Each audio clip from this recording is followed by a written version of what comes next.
بسم اللہ الرحمن الرحیم، ایاک نعبد و ایاک نستعین۔ میرے عزیز دوستو پاکستانیوں، السلام علیکم۔ میں سینیٹر ولید اقبال آپ سے مخاطب ہوں، خاص طور پہ اس امپورٹڈ حکومت کے حوالے سے جو قطعی طور پہ ہم کو نامنظور ہے۔ امپورٹڈ تو یہ ہے ہی ہے، اور اس کے اوپر آپ نے بہت سی باتیں سن لی ہوں گی۔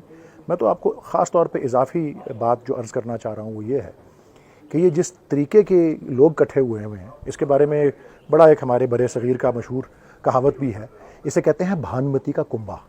اور اس پہ جو شعر بنتا ہے وہ یہ ہے کہ کہیں کی اینٹ کہیں کا روڑا، بھانمتی نے کنبہ جوڑا، تنکا تنکا تھوڑا تھوڑا، بھانمتی نے کنبہ جوڑا۔ یہ بھانمتی کا کنبہ جو ہے، یہ جس طرح سے آپ کے اوپر مسلط کیا گیا ہے، یہ کہیں کی اینٹ ہے کہیں کا روڑا ہے، کوئی ادھر کی پارٹی کو ادھر کی پارٹی، کسی کی 2 سیٹیں کسی کی 4، پھر وہ 2 بڑی سیاسی جماعتیں جو اپوزیشن کی پرانی ہوا اکٹھی ہو گئیں۔ ان میں کوئی ان کی یکساں نظریہ نہیں ہے، ان کا ایک ہی نظریہ ہے کہ اپنی غلط کاری کو بچانا ہے۔ اور اسی لیے یہ عمران خان صاحب نے تو سال پہلے کہا تھا کہ یہ دیکھ لینا کہ ایک طرف میں ہوں گا اور ایک طرف یہ سب جو ہے اکٹھے ہو جائیں گے۔ اور سب سے جو افسوسناک بات یہ ہے، یہ تو انہوں نے جو کیا ایک سازش کے نتیجے میں، جو انہوں نے راتوں رات جو ایک اکثریت کو اقلیت میں تبدیل کیا مصنوعی طریقے سے، غیر فطری طریقے سے، وہ تو چلو اپنی جگہ، لیکن ان کے پاس کوئی منصوبہ تک نہیں تھا، کوئی پلان نہیں تھا۔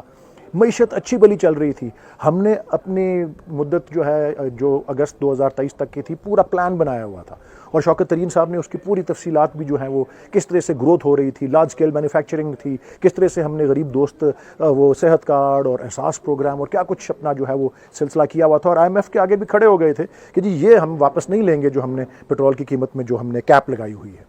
اس سب کو یہ ماہرین معیشت بھی کہہ رہے ہیں کہ جی ایک یہ ٹرین چل رہی تھی، اور اس پہ آپ اختلاف کر سکتے تھے کہ وہ 70 میل فی گھنٹہ پہ چل رہی ہے یا 30 میل یا 20 میل، لیکن چل رہی تھی۔ انہوں نے تو پٹڑی سے ہی اتار دیا۔ آپ نے دیکھا ہے کہ ایک ہفتے میں 2 دفعہ 60 روپے پٹرول، ڈیزل، کیروسین وہ بڑھا دیا، ابھی 25 روپے اور بڑھا رہے ہیں۔ یہ دیکھیں کس طرح سے جو ہے پس رہی ہے عوام، اور یہ آپ کے اوپر ان کا تسلط جو ہے وہ قائم ہے۔ لیکن آپ نے اس امپورٹڈ حکومت کو ہمیشہ نامنظور رکھنا ہے، اور آپ کو حق، سچ اور حقیقی آزادی کے ساتھ جو ہے وہ کھڑے ہونا ہے، گھبرانا نہیں ہے۔ اور میں آپ کو اس لیے کہہ رہا ہوں کیونکہ بانی پاکستان حضرت قائد اعظم محمد علی جناح رحمۃ اللہ علیہ نے کہا تھا کہ مسلمان مصیبت میں کبھی گھبرایا نہیں کرتا، اور علامہ اقبال نے کہا تھا کہ نشاں یہی ہے زمانے میں زندہ قوموں کا کہ صبح و شام بدلتی ہیں ان کی تقدیریں، اور کمال صدق و مروت ہے زندگی ان کی، معاف کرتی ہے فطرت بھی ان کی تقصیریں۔ انشاءاللہ عمران خان صاحب کی قیادت میں ایک روشن مستقبل آپ کا منتظر ہے۔ پاکستان پائندہ باد۔